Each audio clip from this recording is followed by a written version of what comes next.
Hello everyone. Let's start today's discussion of daily news editorial with validation. आज हम देखेंगे कि जो आपके पेपर है द हिंदू, उसमें आपके कम्पिटिटिव एग्ज़ाम्स के हिसाब से क्या इंपॉर्टेंट फैक्ट्स आए हैं और क्या उसमें हमें पढ़ना है. So let's start.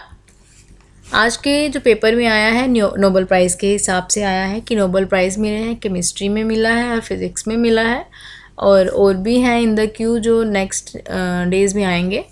तो first is Nobel prize in chemistry किस किस को मिला है? कैरोलिन बर्टोजी, मॉर्टन मेल्डल, के बेरी शार्पलेस. इसमें क्या उन्होंने कंसेप्ट दिया है क्लिक केमिस्ट्री का, प्लस उन्होंने बोला है कि जो इसमें जो रिएक्शन हुई है ना मॉलिक्यूल्स की, वो साथ में जुड़ गए हैं ताकि डिज़ायर्ड जो हमें चाहिए कंपाउंड वो बने. और इसकी वजह से क्या होगा, प्रॉपर मॉलिक्यूलर बायोलॉजी जो है, सेल की जो स्ट्रक्चर है उनकी प्रॉपर हमें रिसर्च करने को मिलेगी और टारगेटेड डिलीवरी मिलेगी हर चीज़ की. तो थोड़ा सा देख लेते हैं क्लिक केमिस्ट्री है क्या. Click chemistry plus bio orthogonal chemistry, ये दो टर्म्स हैं जो आपको याद रखनी है. हो सकता है आपके किसी भी कॉम्पिटिटिव एग्ज़ाम में ये पूछा जा सके. तो क्या है, इंडिपेंडेंटली ये तो तीन साइंटिस्ट है, इनका उन्होंने बताया है कि इंडिपेंडेंटली इन्होंने क्या क्या काम किया है. द फर्स्ट वन इज़ बारी शार्पलेस. उन्होंने ही कंसेप्ट दिया था क्लिक केमिस्ट्री का 2001 में. जैसे आप देख सकते हैं लेफ़्ट साइड पे रीजेंट 1 है एक and the other is reagent 1 another. ठीक है, तो इन दोनों को जब इन्होंने ज्वाइन कर दिया तो एक क्लिक बन गया, मतलब डिज़ायर्ड स्ट्रक्चर बन गया जो हमारा रिएक्शन प्रोडक्ट है. ठीक है, वही है कि कुछ इन्होंने मॉलिक्यूल्स लिए, कुछ चीज़ें ऐसी ली जो एक दूसरे में बिल्कुल फिट हो गई और अनवांटेड प्रोडक्ट्स कुछ भी नहीं बने उसमें. तो इसमें क्या होगा, जब वो फिट हो जाएंगी तो हमें पता चल जाएगा कि प्रॉपर हमें चीज़ पढ़नी क्या है, हमें किस मॉलिक्यूल किस सेल के बारे में पढ़ना है, इसकी प्रॉपर बायोलॉजी पढ़नी है. तो वो हो गई क्लिक केमिस्ट्री, जैसे कि वो एकदम फिट हो गए अंदर से. ठीक है, और जो आगे वाले दो हैं बारी शार्पलेस एंड मॉर्टन मेल्डल, इन्होंने ही पहला क्लिक रिएक्शन बनाया था. कैसे बनाया था, जैसे आप देख सकते हैं ऊपर एक एजाइड लिया है, उसको एल्काइन के साथ जोड़ दिया. ये होगी ना आपकी organic chemistry plus molecular chemistry जो आप पढ़ते हैं, +2 में पढ़े हैं आप. तो उसमें क्या है, एजाइड और एल्काइन को जब हमने ज्वाइन कर दिया तो कुछ कैटलिस्ट भी चाहिए ना जो इन्हांस करे रिएक्शन को. ठीक है ना, तो कैटलिस्ट क्या लिया इन्होंने, कॉपर लिया. तो जब इन दोनों को ज्वाइन किया तो उन्होंने देखा कि एक बहुत प्यारी सी रिंग बन गई, सर्कल सा बन गया. ठीक है, तो वो क्या होगा, इसकी वजह से क्या हुआ कि जो कॉपर हमने ऐड किया तो रिएक्शन जो है वो थोड़ी तेज़ हो गई और हमें यूज़फुल ग्रुप्स बन गए, पता चल गए एजाइड और एल्काइन के कि जो प्रोडक्ट बना है वो कैसा बना है और हमने अपनी चेंज क्या बनाई, उन्होंने खुद को कैसे चेंज किया. ओके, देन कंसेप्ट आ गया बायो ऑर्थोगोनल केमिस्ट्री. ये किसने दिया, कैरोलिन बर्टोजी ने दिया. उन्होंने बोला कि इसमें क्या है कि कुछ रिएक्शंस होते हैं एक सेल में, बट वो जो रिएक्शन है ना बस वो अंदर अंदर ही होंगे. ओवरऑल जो केमिस्ट्री है सेल की या एक रिएक्शन की वो चेंज नहीं होगी. ये 2003 में उन्होंने दिया था. इवन कि उन्होंने बोला था कॉपर जो है वो टॉक्सिक है, तो उन्होंने एक कॉपर फ्री वर्जन यूज़ किया था क्लिक रिएक्शन की हेल्प से. ठीक है, इसी रिएक्शन को उन्होंने यूज़ किया कि मॉलिक्यूल्स को ट्रैक करें. कौन से मॉलिक्यूल, ग्लाइकन्स जो होते हैं सेल सरफेस में, वो 1990s से कर रही हैं अपनी ये स्टडी. ठीक है, ये तो हो गया कि हाँ जी हमने पढ़ लिया ये केमिस्ट्री का, जी इसने ये किया उसने वो किया. बट ये ह्यूमन के लिए क्या इंपॉर्टेंट है, हमारे लिए ये क्या मैटर करती है, नहीं ये रिसर्च करती है क्या नहीं करती है, ये भी तो पता होना चाहिए ना.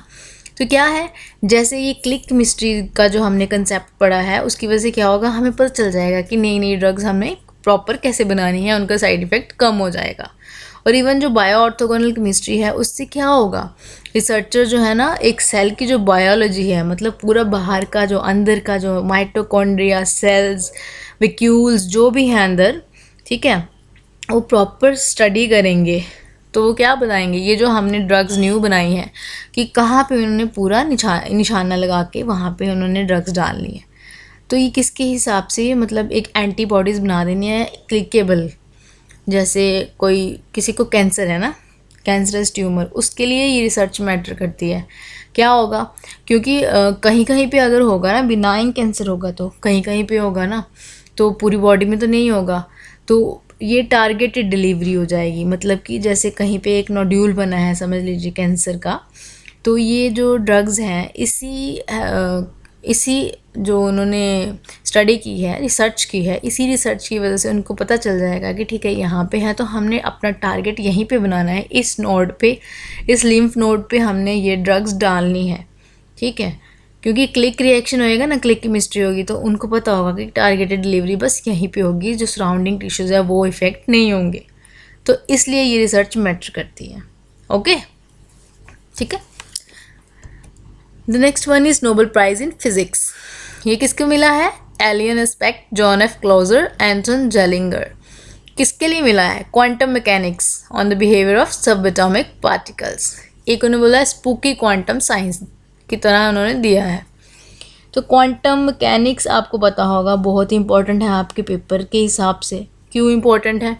अगर आप पिछले साल का पेपर देख लीजिए, स्टेट का केएस का देख लीजिए या आईएएस का देख लीजिए, 2-3 सालों का पेपर, उसमें उन्होंने एक जो ऑप्शनल पैटर्न होते हैं ना, उसमें एक ऑप्शन में ये ज़रूर दिया था कि जो क्वांटम साइंस है उसके जो हम प्रोसीजर्स मेजर करते हैं वो क्यूबिट्स में करते हैं।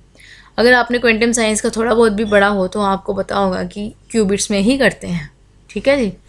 तो ये आपको याद रखना है, और आगे आते हुए वीडियोस को हम क्वांटम साइंस के ऊपर भी एक टॉपिक बनाएंगे।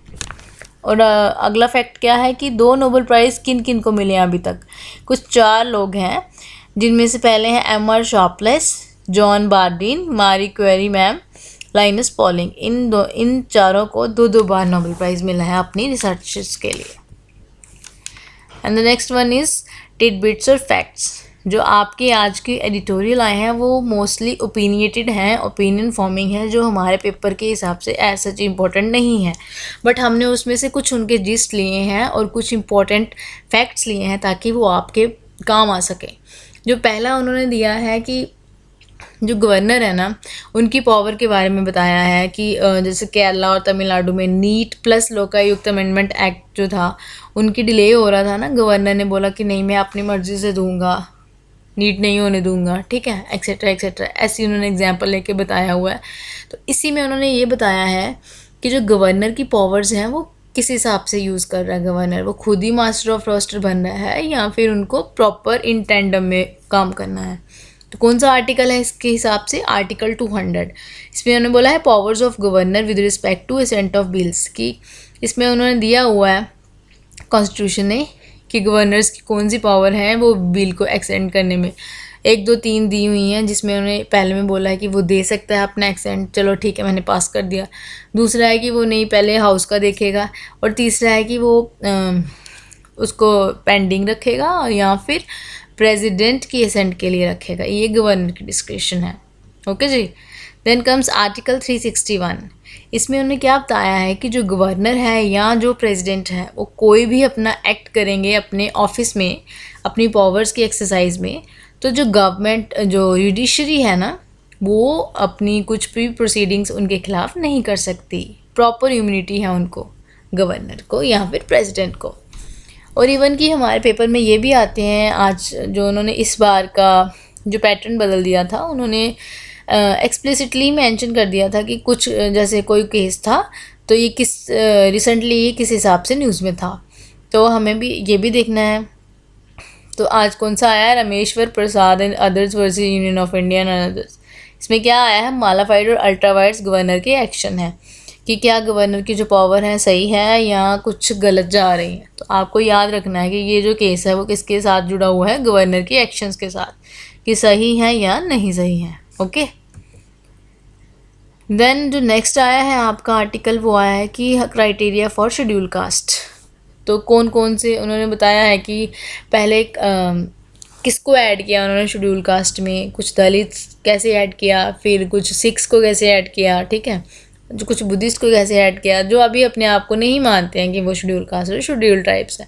तो कुछ उन्होंने एक आर्टिकल दिया है, आर्टिकल 341। इसमें क्या है? उन्होंने एक्सप्लिसिटली मेंशन किया है कि who would be the SC and ST with respect to any state या फिर यूनियन टेरिटरी। ओके, इसमें हमें यही इंपॉर्टेंट है हमारे लिए। Then impossible trinity. Impossible trinity मतलब एक ट्रायंगल, 3, ठीक है। कौन कौन सी हैं वो? एक है independent monetary policy, second one is mix fixed exchange rate, and the last one is free flow of capital. Okay, एक और है जो हमारे लिए इम्पॉर्टेंट है, वो है कुछ टेरिटरीज़ के नाम।